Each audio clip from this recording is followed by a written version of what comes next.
মমতা বন্দ্যোপাধ্যায় যদি রেলমন্ত্রী না হতেন সেদিন দীঘা তমলুক রেলপথ কোনোদিন হতো না। শুভেন্দু আজকাল নিজের বলা কথা নিজেই ভুলে যায়। নন্দীগ্রামের রেলের উন্নয়ন নিয়ে শুভেন্দু এখন নিজের আর বিজেপির পিঠ চাপড়াচ্ছে খুব। শুভেন্দু ইতিহাস ভুলে যেতে পারে, মানুষ তো ভোলেনি।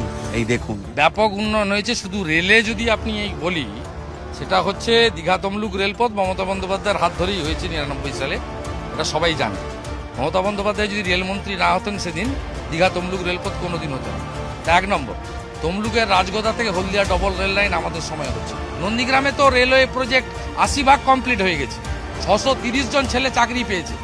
আমাদের এই নন্দকুমার থেকে বলাইপন্ডা পুরসা হয়ে এই রেল লাইনেরও তো সমীক্ষার কাজ কমপ্লিট হয়ে গেছে।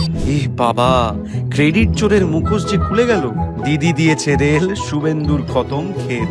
শুভেন্দু বরং নন্দীগ্রাম সেবাশ্রয় শিবিরে গিয়ে বিনামূল্যে নিজের মাথার চিকিৎসা করিয়ে সুস্থ হোক।